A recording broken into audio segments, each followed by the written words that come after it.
soki balingi ba reconnaître yo za chrétien ya solo ezate pour priaka ezate pour genaka ezate pour mataka bangomba ezate pour kangaka kitambala na mutu mais soki olingi ba reconnaître eto za chrétien que pe chrétien ya solo eza par rapport ya misala na yo o bien mais misala ne prouvaka moto aza chrétien ya solo moto aza chrétien ya solo te misala ne prouvaka moto aza mature to moto aza maturité. Lorsque ozomona mwasi akoti na kati ya libala mais mwasi azokoka kobomba ndaku na ye te azokoka kobomba foyer na ye te aza ko exposer mobali na ye ko exposer foyer na ye mwasi on aza immature. Attention bandeko, ça m'a fait très mal ya komona likambo ya ndeko na biso Mike Kalambai na mwasi na ye mama Peniel mais naza komona un païen a publié likambo wana mais nazomona ba chrétien précisément église de réveil baza ko critiquer ndeko Mike Kalambai baza ko critiquer ndeko Peniel mais bien aimé tout fana non malam ba religion oyo baza pembeni na biso ba religion oyo beza pembeni na biso na ko tanga ba kombote oto yebi oyo yo nanga toloba ke baza na nzambe te biso nde toza na nzambe lorsque baza ko mona biloko ya bongo bazo traiter biso na banani automatiquement bazo benga biso église moko immature. Nani aza mabe ndeko Mike nani aza mabe ndeko Peniel bon soki ndeko Mike aza mabe biso ba chrétien contribution na biso eza nini rôle na biso na mabe ya ndeko na biso asali eza nini nzambe kutu ye moko te biso moko tozali tozo contribuer na kati ya ko bebisa image ya corps du Christ na miso bato ba yebi Jésus te. Oh bien aimé, à cause de la immaturité na biso combien de mabaku to bedisi bato à cause de la immaturité na biso combien de bambaku to betisi bato boni ya bato bandimé na Jésus maintenant ba koma pena maturité ba prendre immaturité na biso bazongeli mokili mikolo nyonso totambolaka na kati ya infidélité liboso ya Jésus na nzela ya maloba na nzela ya ba acte na nzela ya ba pensée to salaka infidélité liboso ya Jésus mais Yesu atikala ko boire biso te soki Jésus a boire biso te bien aimé dans le Seigneur mais pourquoi yo poko sala ngote pas mobali na yo pourquoi yo poko sala ngote pas mwasi na yo. Shalom, shalom bien aimé dans le Seigneur, bienvenue dans votre émission Prière Yabalongi qui a été toujours présenté par votre humble serviteur. Bienvenue, Biano Mokwaya, fils de VKM. Que le Seigneur Dieu vous bénisse.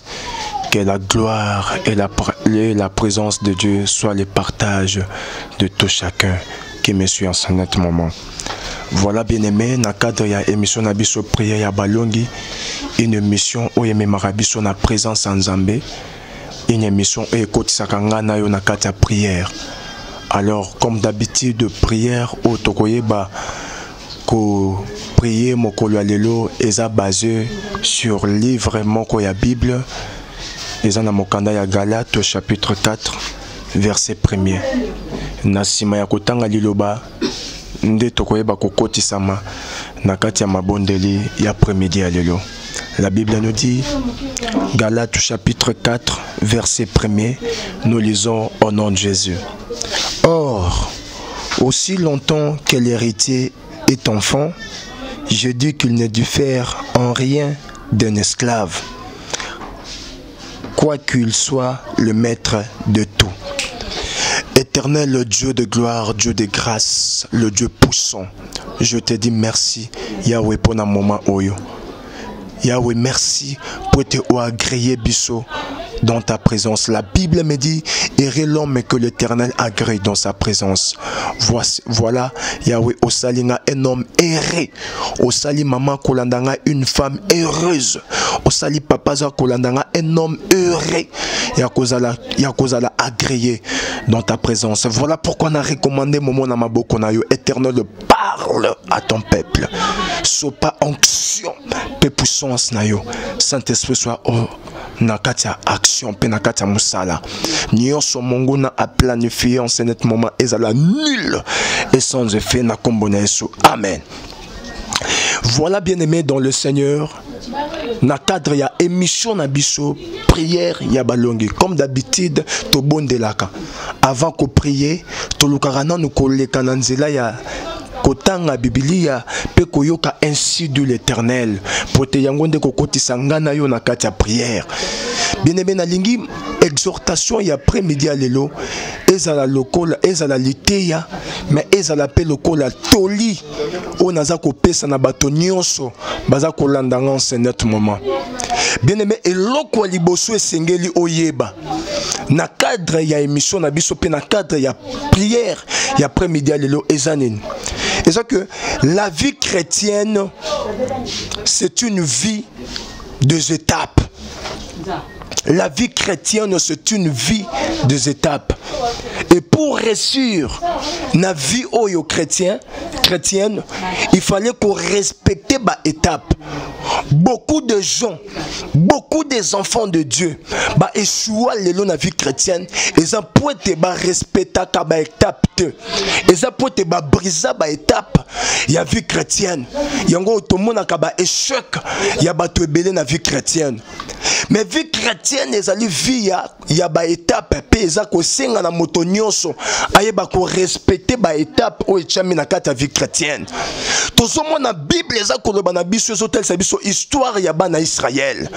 Bible ezoloba bana Israël après avoir kobima na Israël, après avoir kobima na Égypte, bazaki na kati ya désert. Bible lobi avant ba mona Canaan, avant ba kota Canaan, la Bible me dit que bana Israël basala qui 3 journées de marche. Oh bien-aimé dans le Seigneur, comment na Canaan ya bana Israël ezaki lié à ces 3 journées de marche. Et ça na moto mon côté oyo akota Canaan amonaka Canaan na bana Israël oyo aleka ki na 3 journées de marche te. Moi na nyonso ya Israël oyo amonaki Canaan azaki moto oyo aleka ki na ba 3 journées de marche oyo. Et bongo biso pe ba chrétien toza pe na 3 journées ya marche na biso. Toza na ba étape oyo esengeli to respecter na kati ya vie chrétienne. Soki to respecter ba étape wana te moyen pe to mona Canaan na vie na biso ezala te. Alors Canaan na biso c'est le paradis. Canaan na biso ezalola. Chrétien nyonso po kota lola. Esengeli o respecter ba étape ya vie chrétienne. Et belé ya bana nzambe lelo ba eshuaka ba koyaka. Po bazalaka na respect ya ba étape ya vie chrétienne te. Voilà bien aimé nazo profiter na exhorter moto moko na après-midi à lelo. O bien aimé o bengami ko respecter ba étape ya vie chrétienne. O bengami ko respecter marche ya vie chrétienne. O lingi o vivre récite na kata vie chrétienne na yo. O lingi o yeba ko hériter royaume de cieux. Voilà Dieu te demande cet après-midi, il y a qu'on respecter ba étape, puis il y a qu'on respecter marche, il y a vie chrétienne te le bien mène à bien. Voilà pourquoi Dieu m'a inspiré cet après-midi de vous exhorter sur l'immaturité. Oh bien-aimé, avant yeba exhortation et après-midi le Seigneur oyeba. L'immaturité c'est quoi?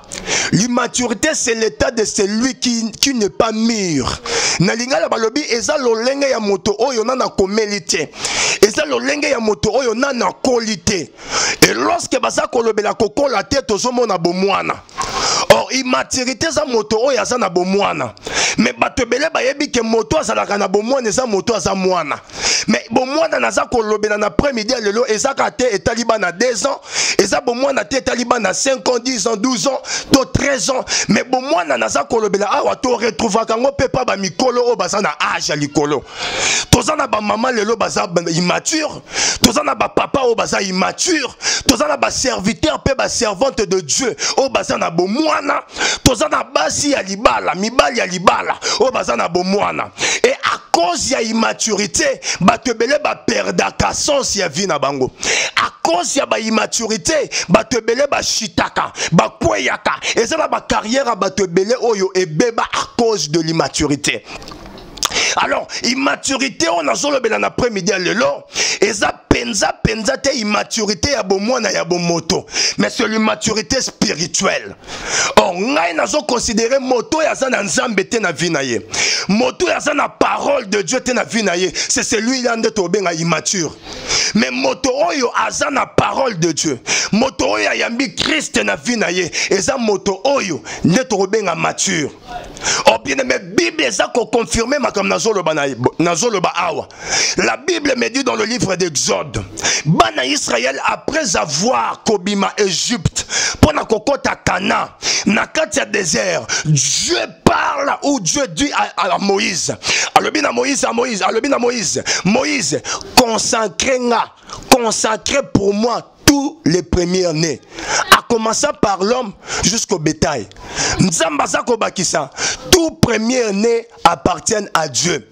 Donc j'ai vite compris que lorsqu'on parle de premier-né, on parle des hommes capables et des hommes matures. Or, lorsque moto andimeli Jésus, lorsque moto ayepa Nzambe, Nzamba saliye mbala moko akotisi na kati ya ensemble de premiers-nés. Donc, église aujourd'hui, l'église c'est l'ensemble de premiers-nés. Église eza lisanga ya ba immaturité. Église eza lisanga ya batu ya bombo ya bana mikiete. Mais église ezali ensemble de premiers-nés. Ensemble ya batu esi ba kola. Ensemble ya batu esi ba tika bomwana. Oh bien aimé, l'immaturité c'est une étape. La maturité aussi c'est une autre étape aussi.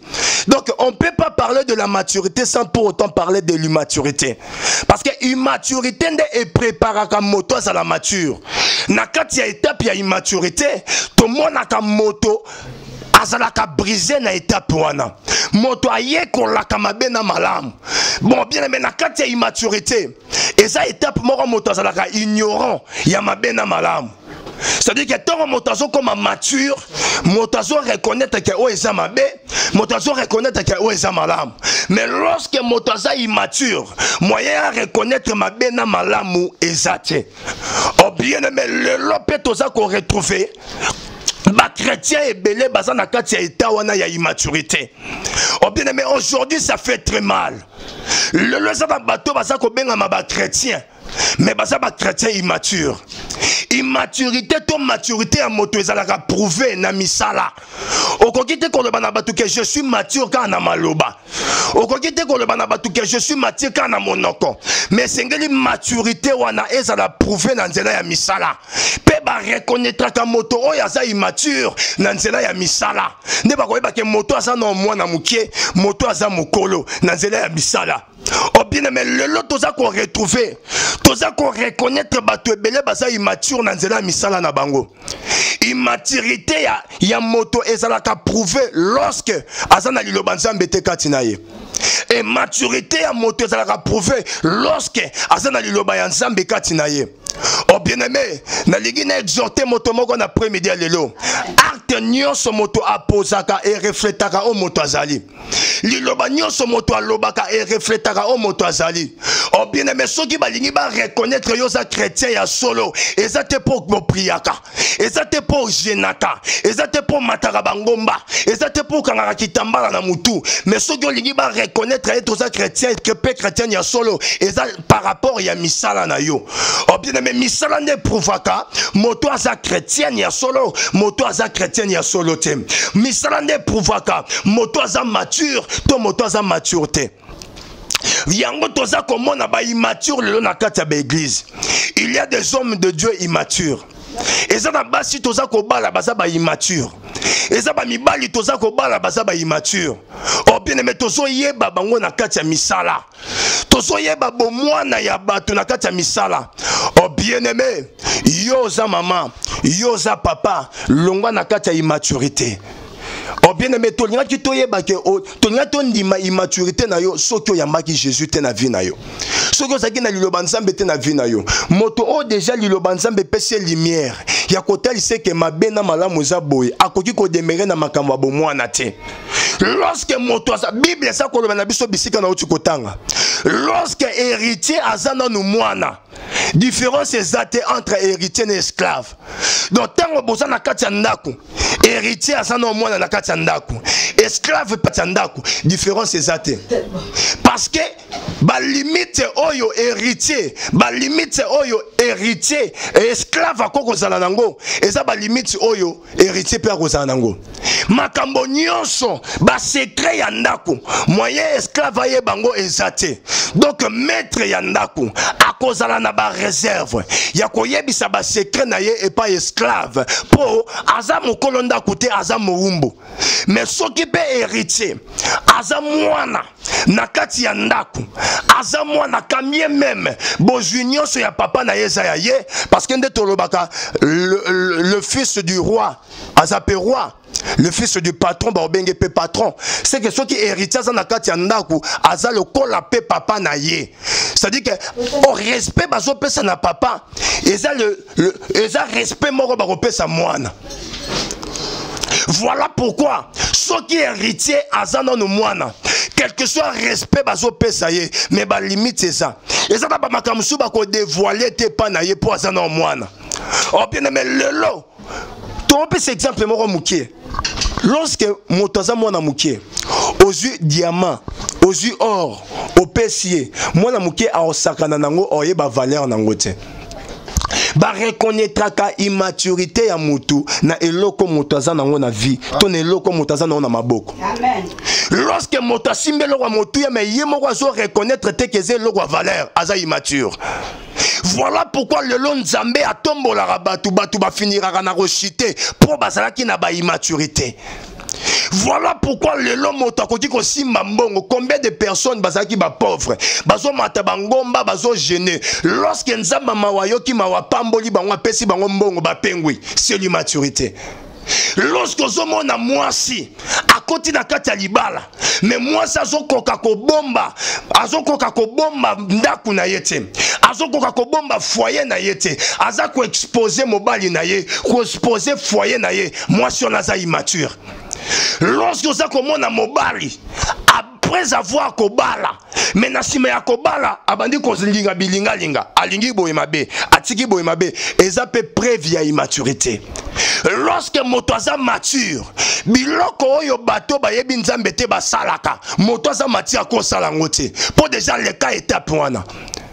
Donc mon sumu ki liboso Nzambe yango Bible eza koloba Nzambe azalaka na rigueur te pa batu ya pa basumuki et pas ba pagano po ba pagano bayebi ete baza ignorant ya mabe na malamu yango Nzambe te na rigueur te mais Nzambe te na ka rigueur makasi na moto ya yebi moto yo ayebi o eza mabe o eza malamu. Donc moto ya yebi Nzambe aza moto ya bengami mature parce que tant ozo croire na Seigneur Jésus Nzambe azo kotso na kati ensemble ya première année. C'est-à-dire oyo ba misusu baza ko sala yo ko sala ngote poza mature. Mais le comment ko lekelanga le comment ko sala passe okomona papa okomona maman okomona frère sœur bazo vivre na kati ya immaturité. Bazo vivre na kati ya immaturité. Oh bien-aimé, le long Nzamba pese lo wa motuya. Ozo koko batela ngote. Le long Nzamba pese lo wa motuya. Ozo koko se maîtriser na ngote. Et loko Nzamba peso yango nde koma ba occasion de chute na yo. Et loko Nzamba peso yango nde koma ko fingisa kombo ya Nzambe. Bien-aimé, c'est l'immaturité. Alors, ce qui est na kati ya immaturité, il y a la possibilité ya kobimisa moto na kati ya immaturité pendant qu'on memeye na kati ya maturité. Voilà pourquoi la Bible nous dit, celui qui est fort soutient celui qui est faible. Or, celui qui est fort, c'est celui-là qui est mature. Celui qui est faible, et ça moto oyo aza immature. Alors, lorsque la Bible ça qu'on recommande ba baza fort, ba soutenir ba baza faible, et par là nous comprenons que ba baza fort, et ça ba ngone baza mature. Moto aza mature et sengeli à transmettre maturité na ye pas ya moto aza immature.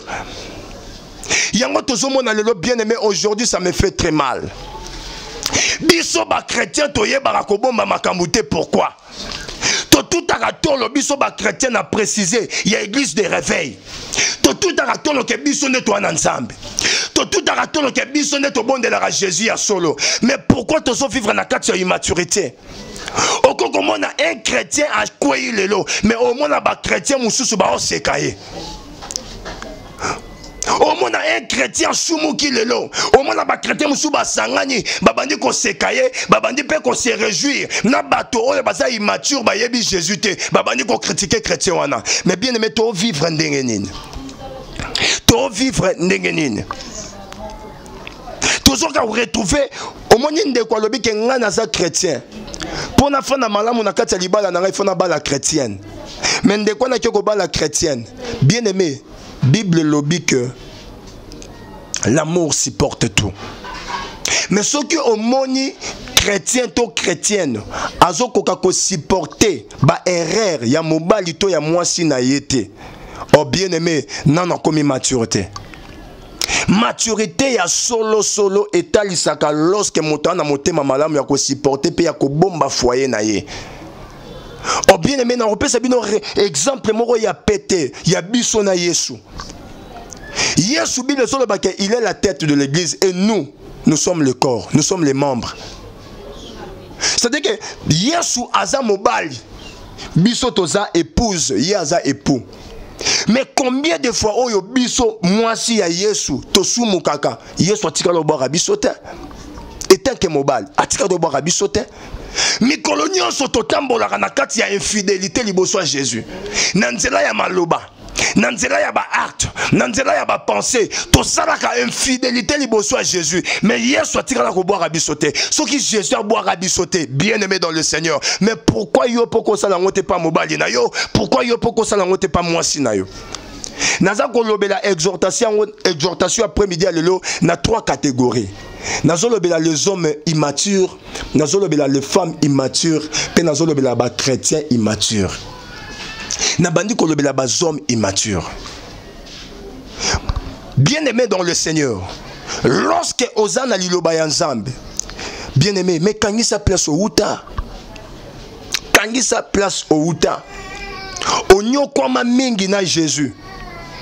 Le lot Jésus a péché au valeur.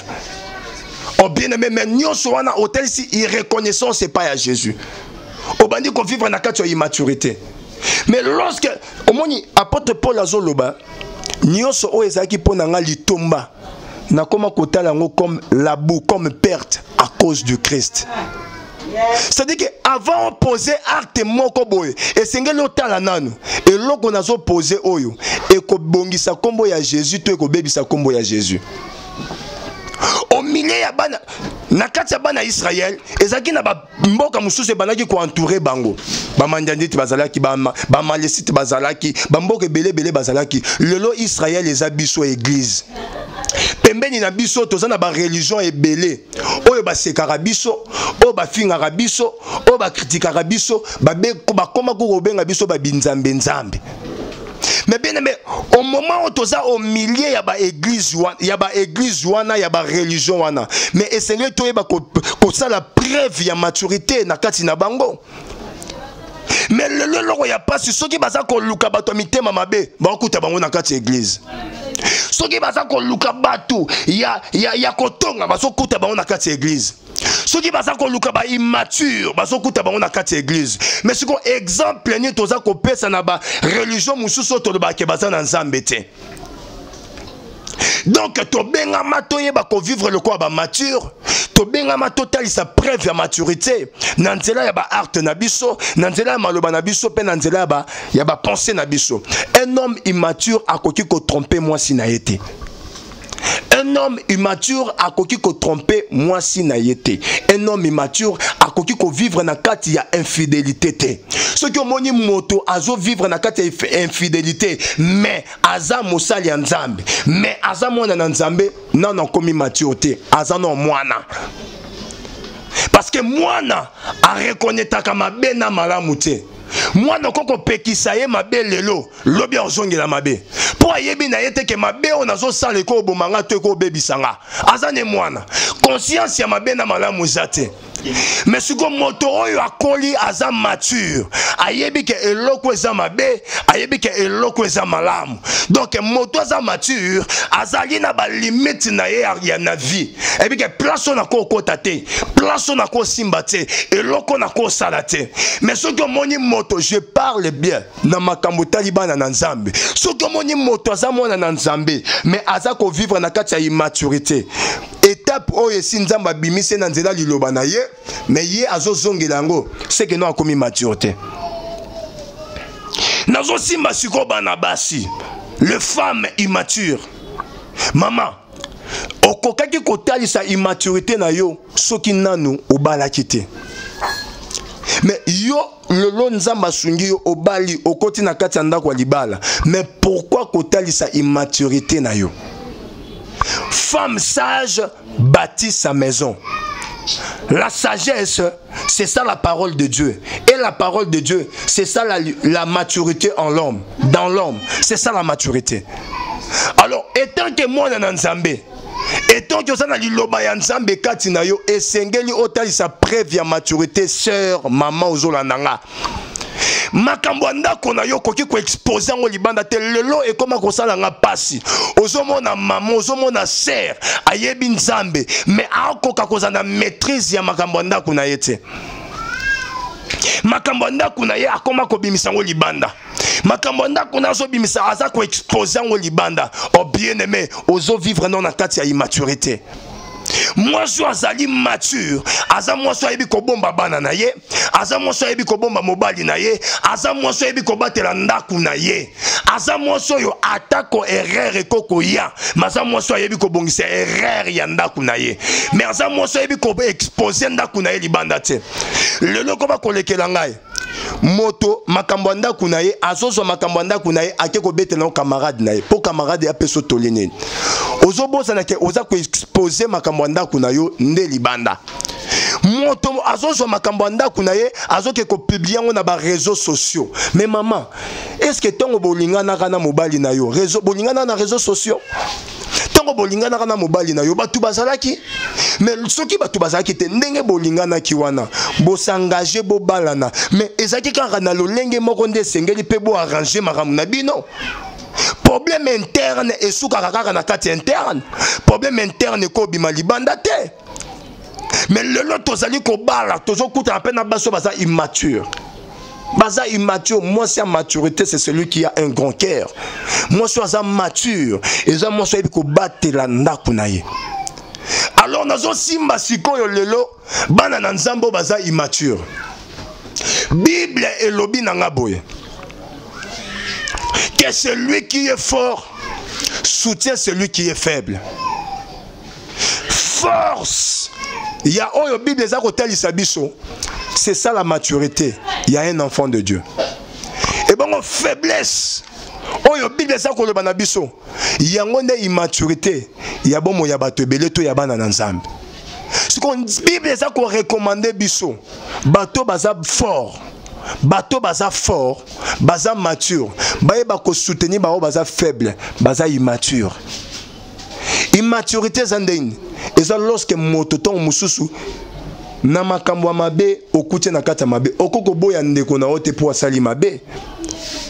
Okoko rejeter ndeko na yote po asali mabe. Okoki ko boaka ndeko na yote po akwei.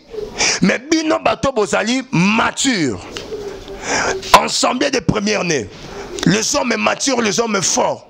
Tango bozawana pona koyeba ko aider ndeko na bino oya se retrouver na kati ya immaturité, bo bimisa na kati ya immaturité, bo la kisenzela azonga. Donc moto asa mature a transmettra ka maturité na ye et pas ya moto oyo asa immature. Moto oyo asa fort a transmettra ka force na ye et pas ya moto oyo asa faible. Mais le lieu comment ko sala nga passe. Na koti na kata réseaux sociaux bandeko ça m'a fait très mal. Ya komona likambo ya ndeko na biso Mike Kalambai na mwasi na ye mama Peniel.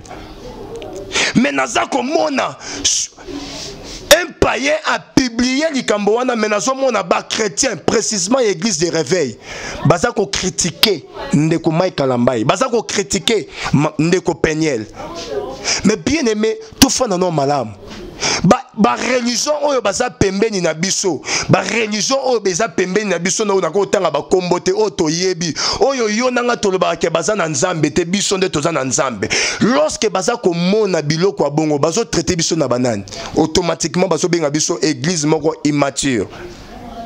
Tozo mona te biso moko tozali tozo contribuer na kati ya ko bebisa image ya corps du Christ na miso bato ba yebi Jésus te. Oh bien aimé, à cause de la immaturité na biso, combien de mabakou to bendisi batou? À cause de la immaturité na biso, combien de mabakou to bendisi batou? Boni ya bato bandimé na Jésus, maintenant ba comment pena maturité, ba prendre de immaturité na biso ba zongeli mokili. Mais bien aimé, avant de poser acte à immaturité, mais c'est que l'autre la bateau basa simanayo. C'est que l'autre la bateau oyo bandimé na Jésus na nzela na yo.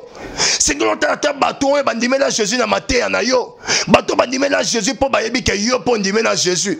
Bateau bandimé na Jésus par rapport ya koye ya banzembo na yo ya matéya na yo. Avant de poser acte moko boye, kangisa pe bateau na bana simanayo. Le loba mature, le loba te belé baza mature pendate. Les hommes matures baza moukié. La majorité zara bato baza immature. Mais tango bakoye bako apprendre. Oyo biso ba chrétien tozo sala. O ndenge tozo vivre na kati ya immaturité. Mais to repengu sa bato belé. Toza ba occasion de chute pour na bato belé. Donc lorsque yo ozo critiquer mutu oya koi, et c'est la preuve que yo zali mature, yo za fort. Oko sale le ko anate. Mais na kati ya force na yo, na kati ya maturité na yo. Est-ce que oluka ko benda muninga oya koi na kati ya immaturité o benda yo zongise na nzela? Bible lobi ke biso église toza nzoto. Mais bien on peut savoir binokaka lilakisi ya muke. Lorsque la Bible zolo ba ke biso toza nzoto. Soki lelo liso eza na pasi, e kozale sengwa maboko. Etant que nzoto to limbo la liloba nzambe par rapport ya exemple oyo. Bible bengi biso toza corps, toza ba membre ya Christ. Soki lisapi eyo ki pasi, lokolo yo ki pasi, est-ce que loboko ekozana sengwa? Soki loboko yo ki pasi, est-ce que liso ekozana sengwa? Soki mutu ezo yo ka pasi, est-ce que libumu ekozana sengwa? Oh bien aimé, mais biso toza nzoto ndenge nini? Oyo soki moko ya ba membre ya nzoto eza na pasi, biso le reste ya ba membre nzoto to sepela. To beta maboko.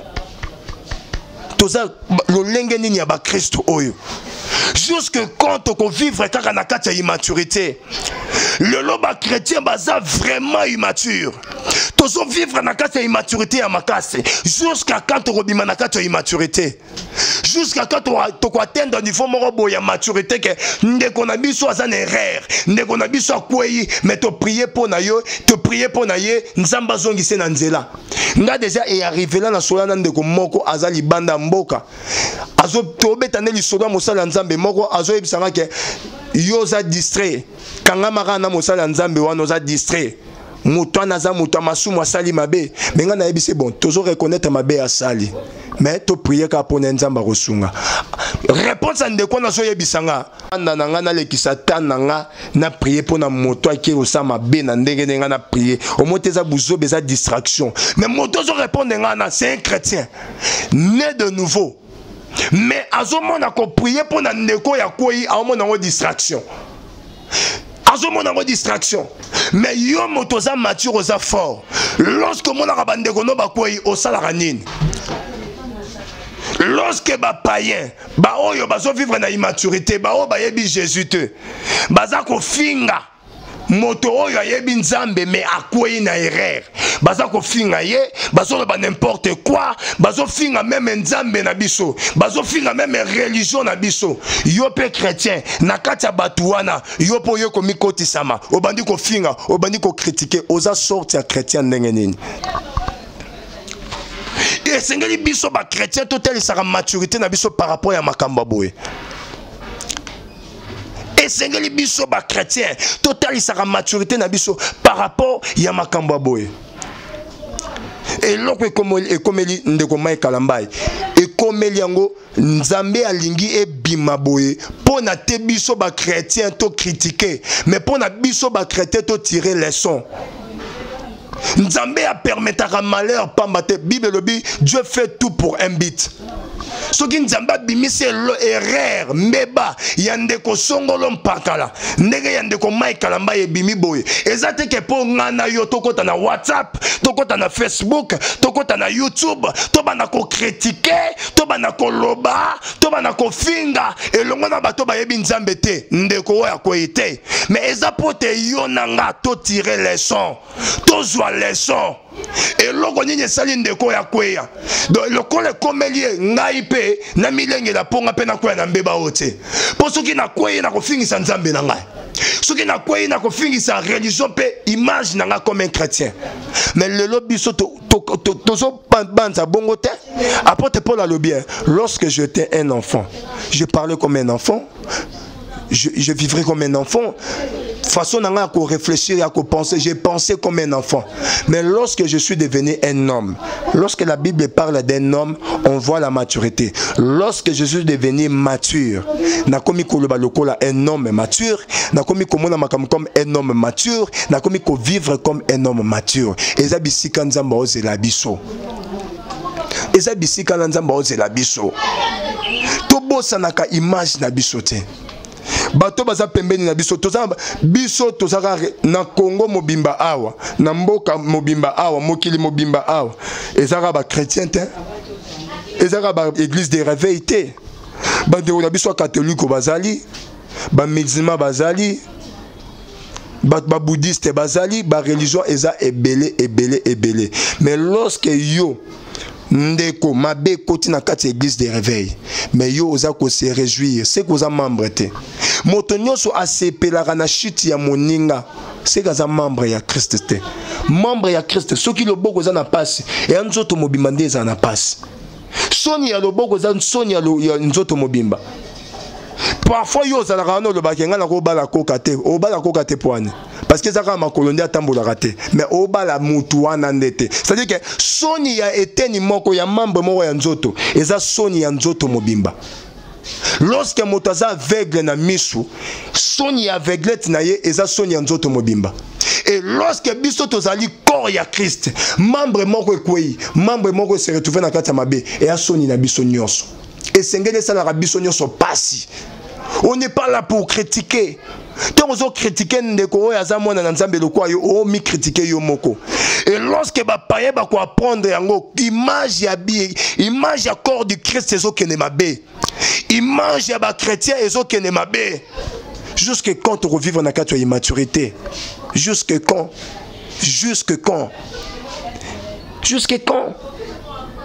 Jusque quand? Ba acte obiso toza ko poser lelo. Souka na yango zanene. Un chrétien, oyebi Azaf na kata psaume azoloba. Na banaki kotala ba vie ya ba méchant. Ngai moko naza ko milobelake ba méchant de baza boye ba s'inquiétera na lokote. Baza malamu, baza erré. Mais na luki na kota na kati ya temple, na kata sanctuaire. Pona yeba souka ya ba méchant. Bible zo le bananga na kati ya psaume Azaf azoloba que na moni que souka ya ba méchant ezalaka mabe. Ah, j'ai vite compris que eloko eza important na vie ya moto eza ebandélité mais eza souka. Donc eloko eza important na vie ya moto eza raté oyo aza ko sala mais eza souka ya likambo nazo sala eza nini. Biso ba chrétien to bengami acte nyonso toko ko poser photo yeba souka nango eza nini. Et loko nyonso toko sala lelo na simananga il y a des gens bayebi Christ na simananga. Bato bele balanda nzambe na simananga, bandimela nzambe na simananga. Ba koma ko prier kaka na simananga. Lelo soki na poser acte oyo. Bato oyo bandimela Christ na simananga. Na kozalela bango libaku to na kozalela bango lipamboli. Et c'est tout kanisaka bongo. Mais malheureusement, le roba chrétien belé baza immature. Nous avons des hommes matures dans l'immaturité. Tous on a ba chrétien mais na kati ya immaturité. oyo amonaka ami sepelisa lelo oyeba te ke eloko azosala lelo nini ekoko botele lobi eloko azosala lelo nini ekoko botele lobi. Mwasi oyo aza mature akoki ko exposer ndako na ete ndako simba na maboko ya mwasi na maboko ya mobali te. Parce que c'est la femme qui bâtit la maison. Ce n'est pas un homme, c'est la femme qui bâtit la maison. Mais la femme oya yebi ko bâti landa kuna ete, ko bongisa nda kuna ete, ko za na grand cœur te, ya ko yeba ko bomba foyer na ye, aza immature. Mais lelo eloko e salemi. Ndeko Mai Kalambai na mama Peniel. Lelo ekomi ko sala tour na réseaux sociaux. Mate ya onga na ote ya boy. Eza eloko ezope sa vie. Mais et que ça la tourne dans les réseaux sociaux, ndenge makambo ya buzoba et ça la tourne dans les réseaux sociaux. Et au moment où les chrétiens baza ko soutenir rango et les chrétiens baza ko sepela. Bino ba homme mature, ba chrétien. Tango boza ko condamner, au lieu de condamner art oye salemi, bo condamner ndeko mwasi to ndeko mobali, bo lukande ko luka, bo lukande ko sangisa bango. Christ a memé la biso eloko moko. Et l'autre one ezali lobanaye. Pe lilobanaye ezali réconciliation. Christ a memé la biso réconciliation. Christ a intermédiaire où ayeba ko réconcilier biso na père. Atike la biso esprit wana. Lorsque motaza mature, lorsque motaza chrétien à solo, et sengel père ça dans esprit, il y a réconciliation katinaye. Au lieu de critiquer, au lieu de n'importe quoi, au lieu o sangana na bato bayebi nzambe te bobana ko finga mabewe komeli ndeko songolo mpakala to lukande ko réconcilier bango to lo baba maloba o ko réconcilier bango. C'est ça rôle ya un chrétien. Un chrétien aza mungwa, un chrétien aza lumière. Tozali mungwa ya mokili. Donc bisika gu ezate biso ba chrétien rôle na biso ezato ya komema mungwa. Christ alobi je vous laisse ma paix, je vous donne ma paix. Oyo Christ a paix sa biso, c'est la paix. Et c'est que les kimia oyo batike la biso de to memango partout au Rosala. Mais à cause de la immaturité na biso to koma ko pelisa moto bisika to mema kimia. Et comment ko pelisa moto bisika to mema kimia. Oza moto liboso yale kisi, yale kisi, yale kisi. Mais ce ko yale kisi oyo sala na nkuku. Oye bien. Bien aimé. Oh, Mamsou bazo ko condamner moi si, Mamsou bazo condamner mobile. Et loko ya ko condamner zate. Nous toza ba diete, toza ba nzambete, toza wana pour réconcilier, toza wana loko la biso, toza ba homme mature, to benga mende, to yeba ko sani ko apporter misala ya maturité na biso na bandeko oyo ba kwei. Et lui ko le batem moto nyoso ndimeli nzambe ndaza mature. Le lot tozomona ba immature na kati ya église na biso. Ba immature baza partout. Moto andimeli Jésus, moto andimeli Nzambe, moto ayebi le banzambe mais en vivre na kati ya immaturité. Quelle que soit son élévation, quel que soit succès zanango, quelle que soit la bénédiction zanango, mais azo vivre na kati ya immaturité. Si ko rôle na biso ba o baza mature, toza wana pona kozongisa ba o baza na kati ya immaturité, bazonga na nzela ya maturité. Tozawana na tout ça bon na kati nzela ya maturité. Tozawana tout ça bon na kati nzela ya maturité. Bien aimé na lingi mutu nyonso ozolanda biso. Na lingi tozonga na kati ya maturité. Totika ko vivre na kati ba futilité car futilité ezali ko refléter bisoté. Futilité ezo refléter ne immaturité. Bato ba yebi nzambe te to pesa bango posa ko yeba nzambe ndenge nini. To bima na kati ba immaturité. Bato bandimaraté l'existence à Jésus. Bakoye bandengeni Jésus a existara. Ceux qui te vivent en akate ba immaturité. Oh bien aimé, bato yo bafinga biso tongo tipo quoi. Que toza na nzambe te, to sala ba aventure, Jésus n'existe pas. Na mona bandeko ko to finga Jésus en public, na ba réseaux sociaux, na ba télé, na ba radio, mais bato na biso toza na posa na bango po kolo na biso Christ na posa na bango. Christ a ko kita te na sia mokili abandi ko zwa yo yebi nzambe te ndimela nga. Yo yebi Christ ndimela Christ en ko utiliser biso bana na ye. Biso ensemble des premiers-nés a ko utiliser biso. Mais ce qui biso yango ensemble des premiers-nés, tous vivre na kati ya immaturité. Ndenge nini nzamba ko sauver monde. Ndenge nini? Pourquoi pourquoi tous vivre na kati ya immaturité. Maturité ya mutu pe immaturité ya mutu ezalaka prouvé na misala ya mutu. Po oyeba ke mutu aza immature, po oyeba ke mutu aza mature, oyeba eka na misala na ye. Otali misala na ye, o reconnaître te oyo aza na immature, oyo aza mature par rapport ya misala. Tozana ba prédicateur immature. Tozana ba sali ya nzambe immature. Tozana ba homme de Dieu immature. Mais bien aimé, yo moto ozana maturité. Obengami omema batu nyonso wana na kati ya nzela. To exposer bandeko na biso te. To bengami po tozongisa batu na nzela. Exhortation ya après-midi lelo. Na linga ki juste na memango na ndenge ya toli. Po moto nyonso akolanda ngai. Aye ba rôle na ye. Ba chrétien lelo ba koma ko perdre rôle na bango. Bazo ye bate musala na ye zanini. Azana kati ya batu ma ye bate ke zanini. Lelo au moins na moto ye bin nzamba permettre ye azala au milieu ya ba pagano. Mais aye ba rôle na ye te, mais abandi ko vivre ndé mona ba payen wana. Mais abosa soki nzamba tcheye au milieu ya ba pagano, eza pona nzela na ye ba pagano wana ba se convertir ba ye banzambe. Mais au monde chrétien au milieu de païens a comme quoi ba païen. Au monde chrétienne au milieu ya bato yebi nzambete a comme pe le rôle bato ba yebi nzambete.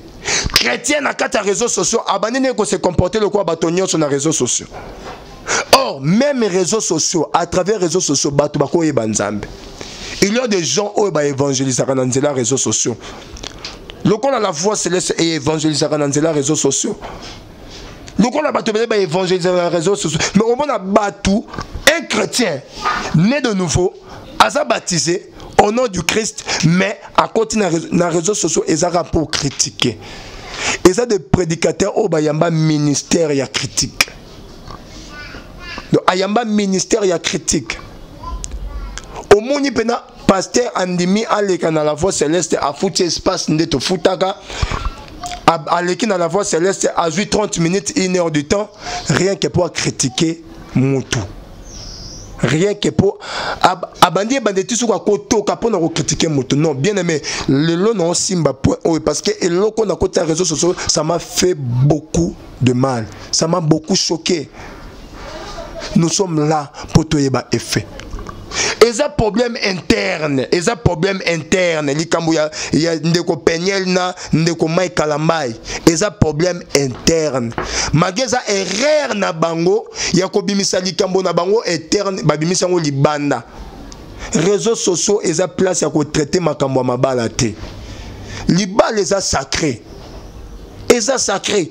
Dans les réseaux sociaux, beaucoup de traiter les cambo ya libalate. Si vous avez un problème, le coup de mariage, ou na benga un problème interne, bobo ngisango pe na ndenge ya kati. Et ça problème interne. Nana yo ozala na rapidité ko critiquer, ya ko loba, ya ko commenter n'importe quoi sur les réseaux sociaux biso ba chrétien, mais to yebi pena source ya likambote. Parce que c'est un problème interne. Le problème interne, il faut qu'on le recueille source ya likamboza nini. Nani aza mabende ko Mike, nani aza mabende ko Peniel. Bon, ce qui me de ko Mike aza mabe, biso ba chrétien, contribution na biso ezaneni. Rôle na biso na mabe ande ko na biso sali ezaneni. Nzambe kutu yemoko awboka ete poza mutu. Siko biso ba tuto boka e.